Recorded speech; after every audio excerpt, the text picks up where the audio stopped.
Essa é uma produção da Sônica Podcasts Anywhere.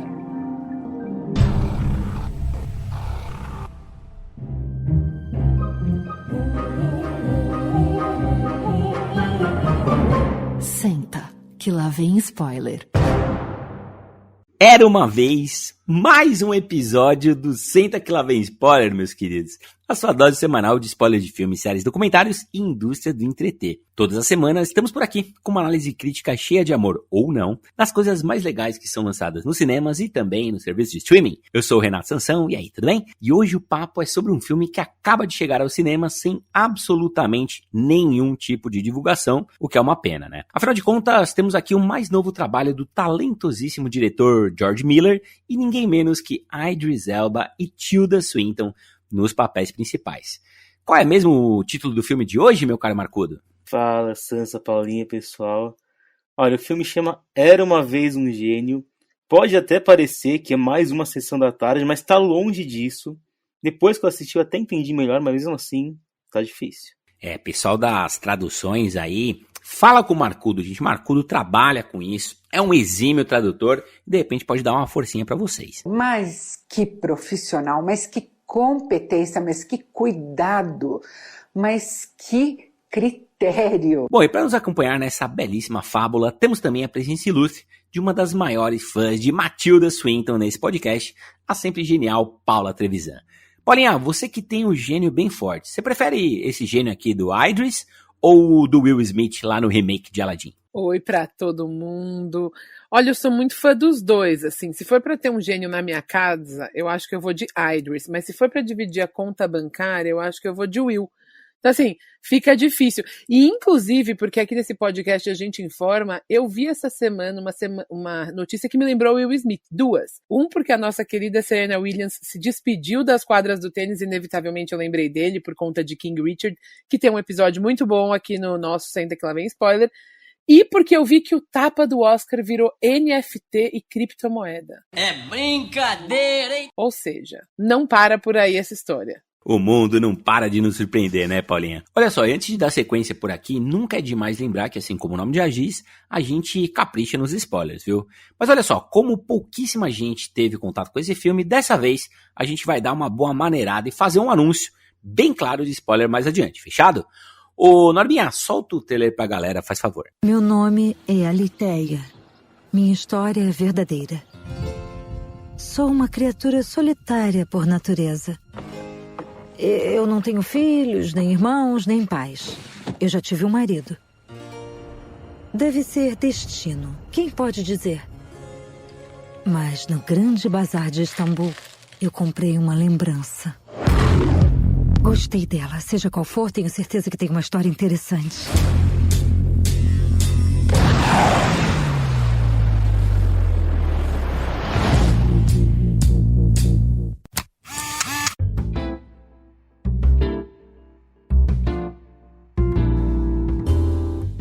Muito bem pimpolhado, o negócio é o seguinte, hein? Era Uma Vez um Gênio, ou 3000 Years of Longing, conta a história da doutora Alithea, vivida por Tilda Swinton, uma historiadora de sucesso que durante uma conferência em Istambul vai encontrar o gênio do Idris Elba, que lhe oferece 3 desejos em troca da sua liberdade. Até aqui, nada de muito novo, né, gente?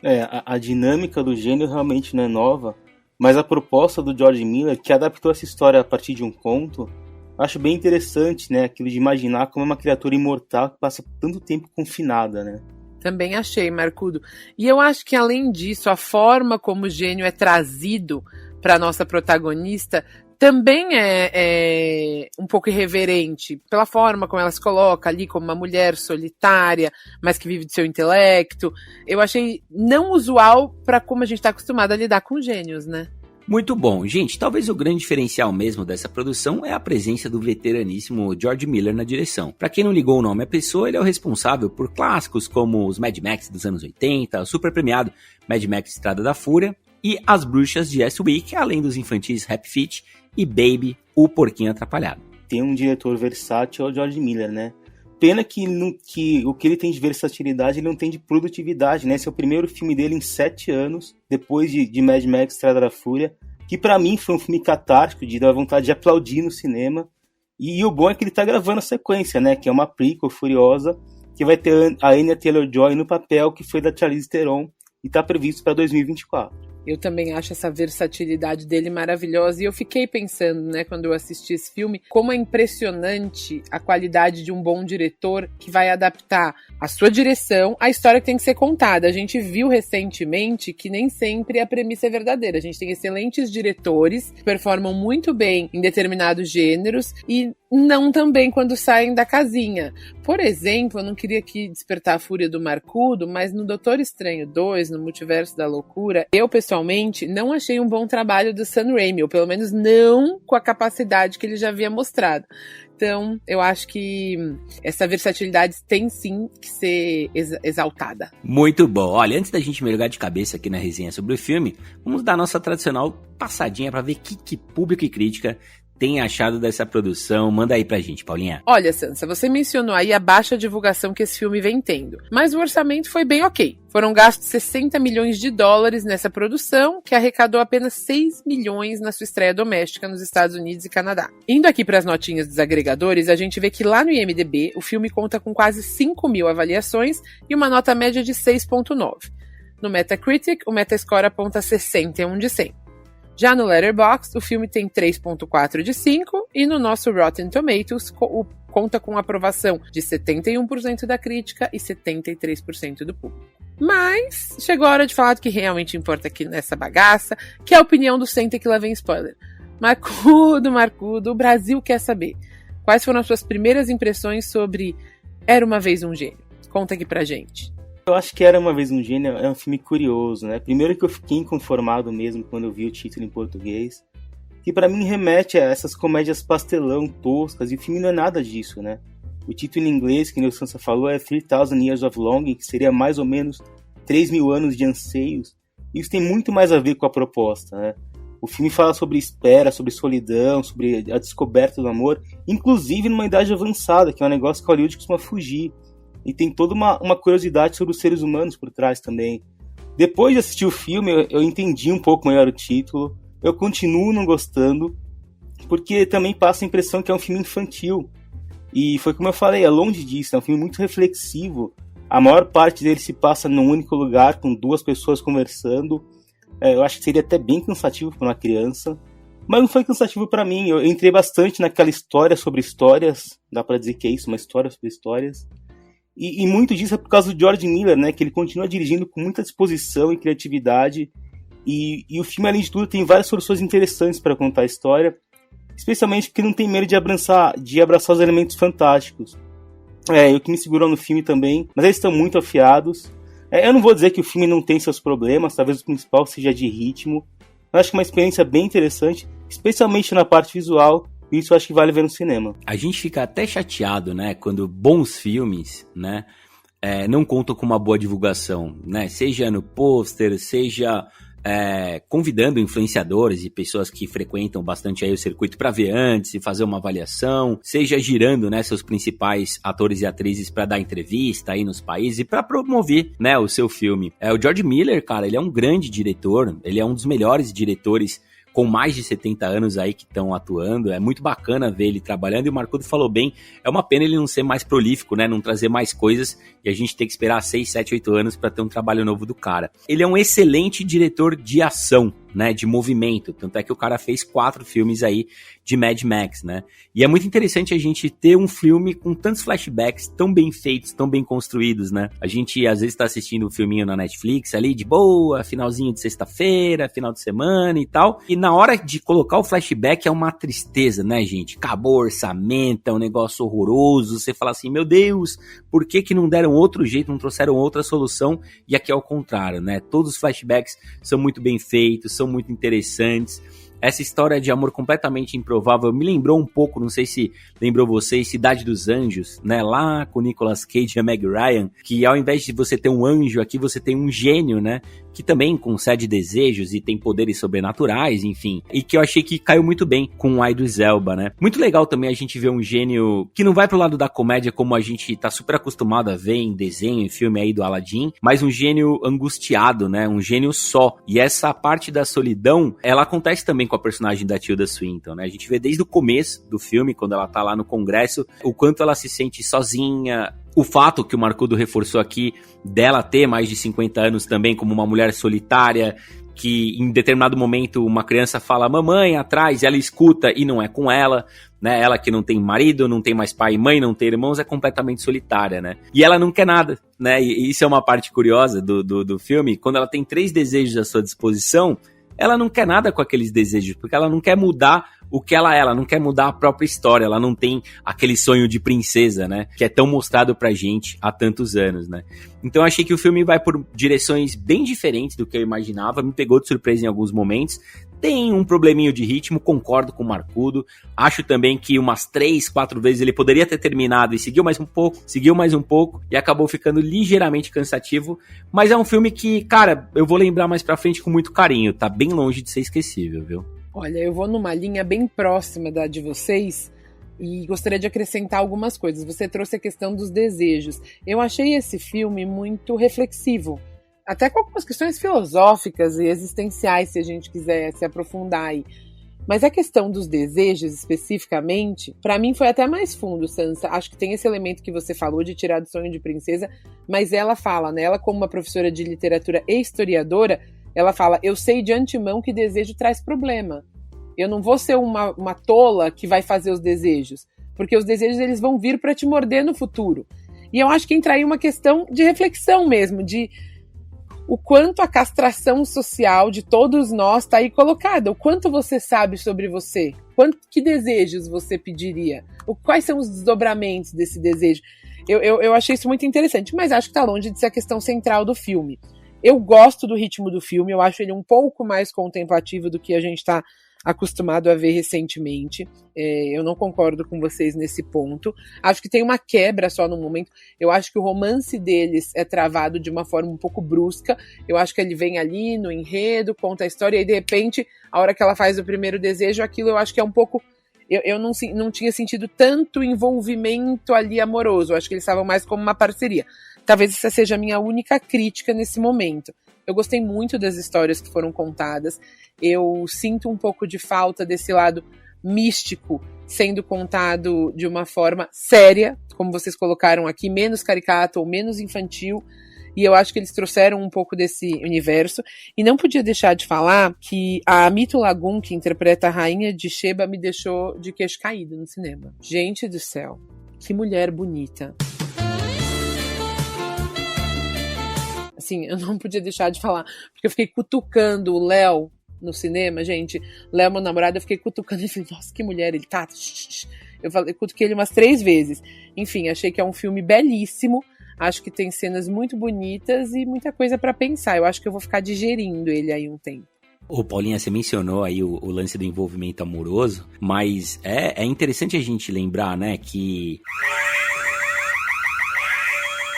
Spoiler! Ela não tinha nenhum desejo, né? E ela precisou que ele se abrisse bastante com ela e ela se sentisse, né, mais à vontade ali, os dois de roupão e tudo mais, pra ela, enfim, falar o que tava no coração dela, né? Cara, eu quero uma companhia, eu quero um amor verdadeiro, eu quero, né, ter algo diferente com você e tudo mais.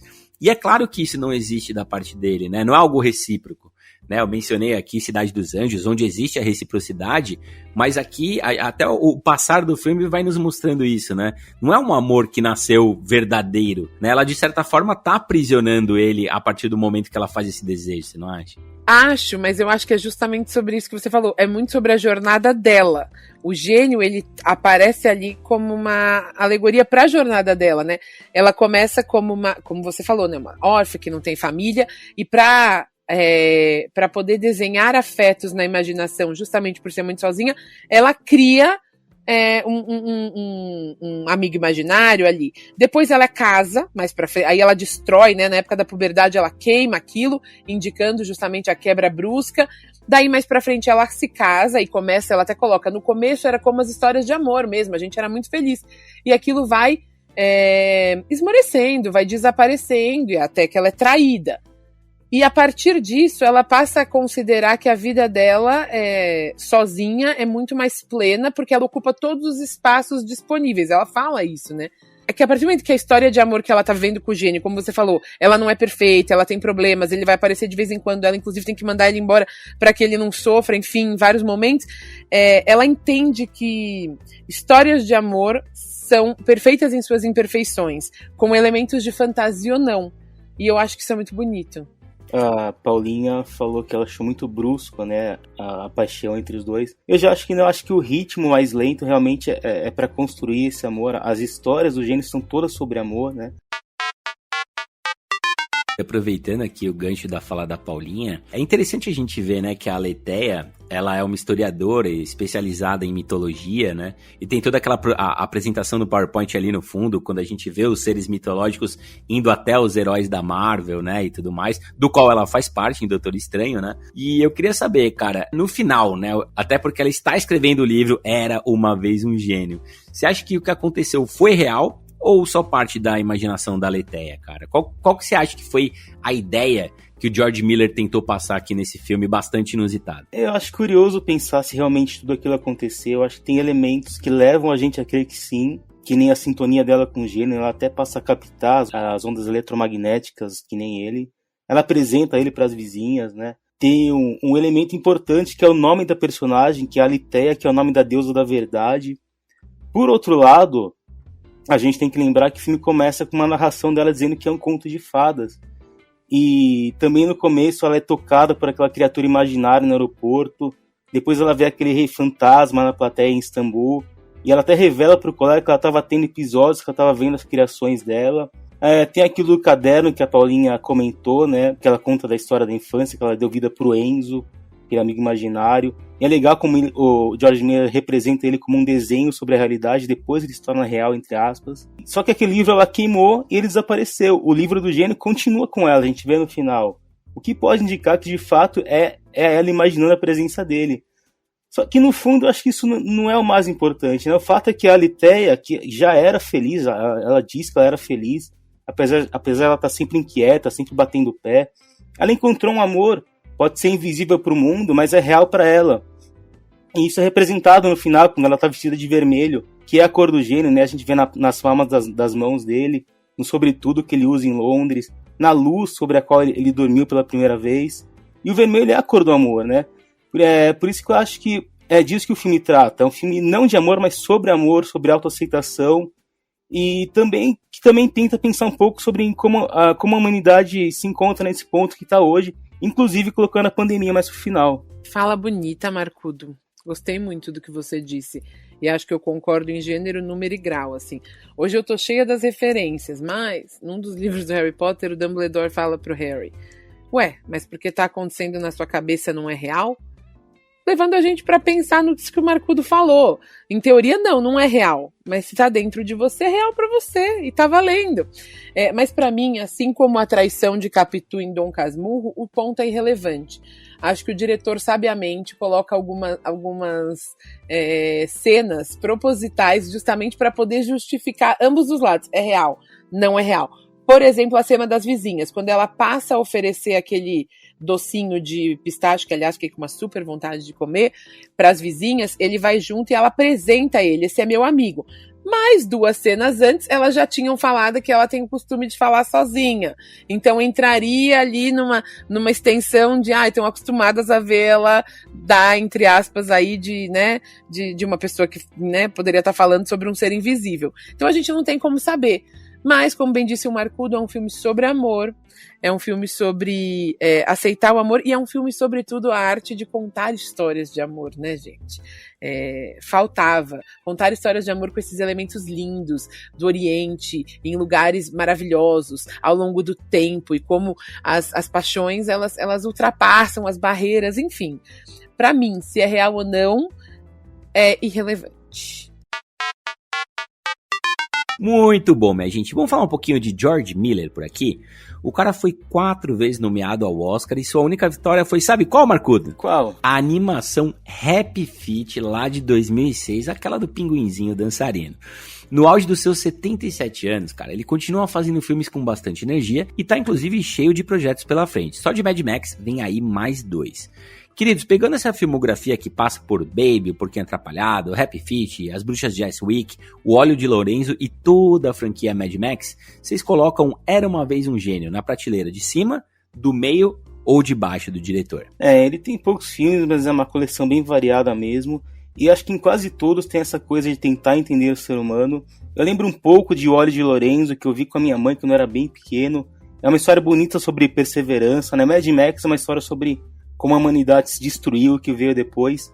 E aqui em Era Uma Vez um Gênio ele fala sobre o amor, e tem essa questão de que os seres humanos estão se cobrindo de frequências, informações, a ponto de conseguirem se focar em mais nada, né? A gente vê isso no gênio, que sai rodando para tentar entender o mundo que ele tinha ido parar, e ele acaba sucumbindo a essa avalanche toda.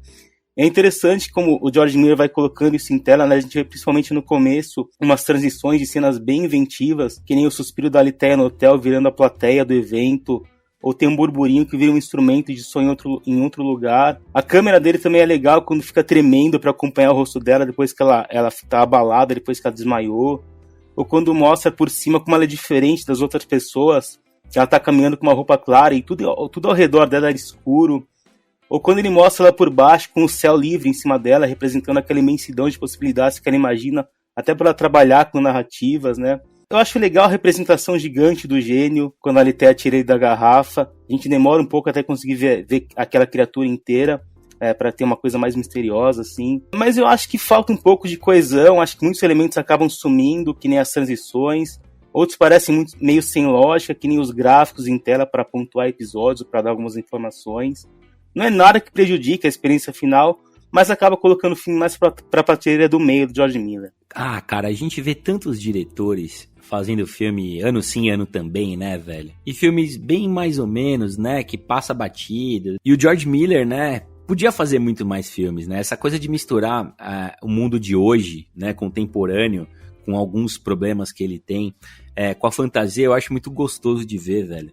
E é uma coisa meio Amélie Poulain, né? Claro que a gente não tem muito toque de humor, até porque a gente tá com 2 protagonistas que vão muito melhor no drama do que no humor em si.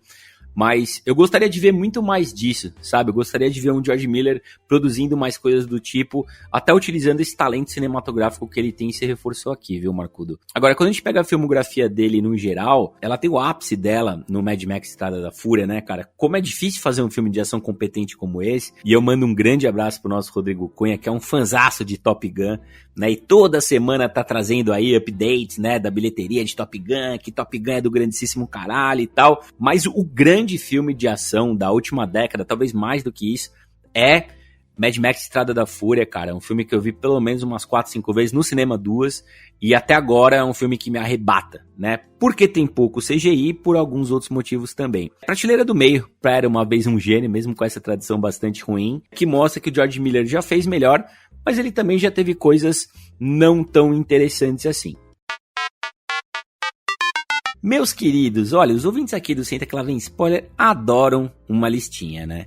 Então, antes da gente ir para as notinhas, quero saber de você, Paulinha. Primeiro, o que você achou da participação da nossa Tilda Swinton, que tem praticamente aí 100 filmes como atriz na sua belíssima carreira. E logo depois, 3 filmes imperdíveis com uma das atrizes favoritas desse podcast. Vamos lá? Olha, é com certeza uma das nossas atrizes favoritas. Essa atriz britânica de 61 anos é, assim como a gente estava falando de George Miller, muito versátil. A gente vai ver pela minha lista. E eu acho que ela explora muito bem essa androgenia, que às vezes está um pouco fora dos padrões, apesar dela ser uma mulher branca, magra, loira, ela em alguns momentos explora essa versatilidade dela a favor dela, ela não tem medo, ela se joga em papéis absolutamente diferentes, e a minha lista vai nessa direção. Eu achei que ela no filme tá muito bem. A gente falou um pouco dessa coisa da busca do amor numa idade um pouco mais avançada, ali na casa dos 60 anos. E eu acho que ela soube explorar isso de forma sutil. Ela não é dada a grandes dramas, ela não é dada a grandes cenas de paixão, mas de uma forma muito verdadeira ali dentro daquela historiadora, professora, que está tentando se entender, né, nos seus desejos. Eu acho que essa sutileza ficou clara e me convenceu muito bem. Eu acho que ela atuou perfeitamente para o papel. E como lista, eu queria trazer aqui pra gente 3 dos meus filmes favoritos dela. Em terceiro lugar, um filme lá de 99 com o Leonardo DiCaprio, o filme A Praia. Pra quem ainda não assistiu, ele tá disponível lá no Star Plus e vai trazer uma história super diferente. Eu não vou dar mais spoiler aqui, apesar da gente dar muitos spoilers. Em segundo lugar, não podia deixar de falar de Doutor Estranho. O papel dela como a anciã é um papel determinante para entender toda a história do Doutor Estranho, como ela guia ele. Para quem não assistiu, está disponível lá no Disney Plus. E em primeiro lugar, sem dúvida, um dos meus filmes favoritos da vida, precisamos falar sobre Kevin. Esse está disponível lá no Amazon Prime Video e também no Globoplay. E nesse filme ela vai interpretar a mãe de um adolescente que abriu fogo contra os colegas e matou algumas pessoas. E o filme vai mostrar esse pós. Tudo o que se passa na vida dessa mãe depois que esse filho cometeu esse ato criminoso. É um filme muito sensível, não dá pra perder, tem que assistir. Entre outros, né, gente? Porque a Tilda é muito maravilhosa. Concordo com a Paulinha, eu acho que aqui nesse filme ela tá no modo Tilda Swinton, que é um ótimo modo pra assistir. Ela lembra um pouco uma personagem do Wes Anderson, mas eu acho ela sempre ótima. A seleção da Paulinha é muito boa, só queria lembrar alguns outros filmes que eu gosto bastante dela. Um é a refilmagem de Suspiria, que eu acho que é melhor que o original, e a participação dela ajuda demais. E das colaborações dela com Bong Joon-ho em Expresso da Manhã e Okja, que eu gosto bastante. Sua vez, hein, Marcudo? O que tu achou do gênio do Idris Elba? E traz aí pra gente produções do cara que não tem como perder. Eu acho que o Idris Elba é o fio condutor dessa história. Eu acho que ele tá muito bem, especialmente porque ele faz aqui um papel que não tem muito parâmetro para comparar, né? Imaginar como seria um ser imortal nos seus piores momentos. Não é fácil, eu acho que ele foi muito bem. Acho que a primeira vez que eu vi que ele me chamou a atenção foi numa série da HBO que eu acho fantástica, que se chama The Big Sea. Ele tem uma participação pequena, mas é muito forte. E eu também estou aqui 2 filmes que eu gosto bastante dele. Um é Círculo de Fogo, que eu acho que é um grande filme do Guillermo del Toro sobre monstros e robôs. E ele faz um comandante da Força da Resistência Humana, é muito bom. E outra é Vingança e Castigo, um filme do ano passado na Netflix, que tem o objetivo de rever o gênero faroeste com um elenco negro, e ele faz um vilãozão dos bons, é bem recomendável.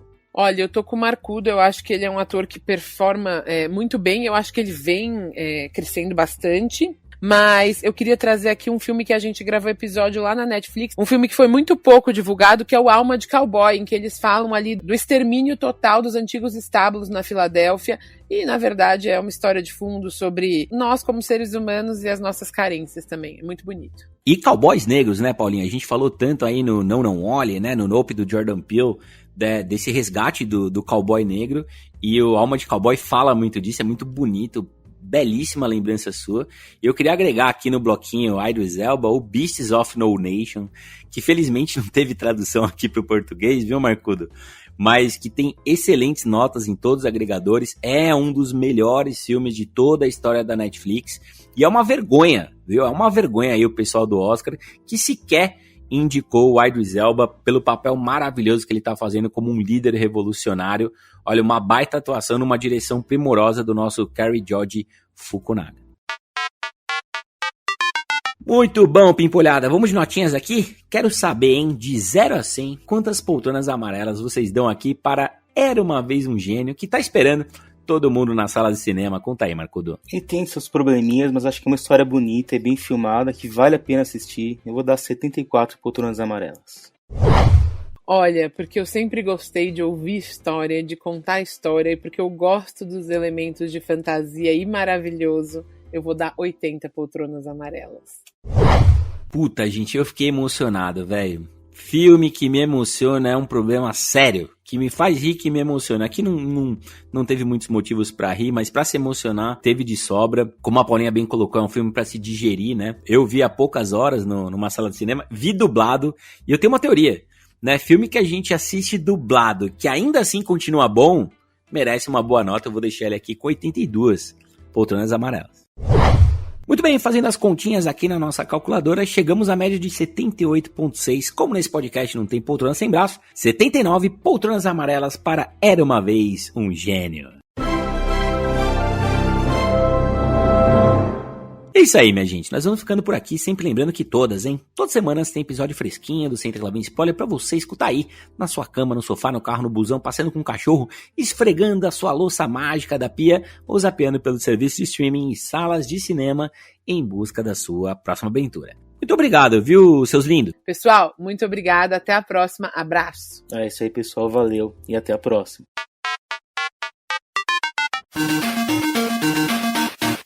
O Senta Que Lá Vem Spoiler conta com a edição de Norberto Notari, direção de arte de Renato Sansão, produção musical de Rodrigo Maestro. Essa é mais uma produção original da Sônica Podcasts Anywhere. Você encontra mais do nosso trabalho em sonicapodcasts.com. Valeu pela companhia e... Ei, alguém atende de telefone?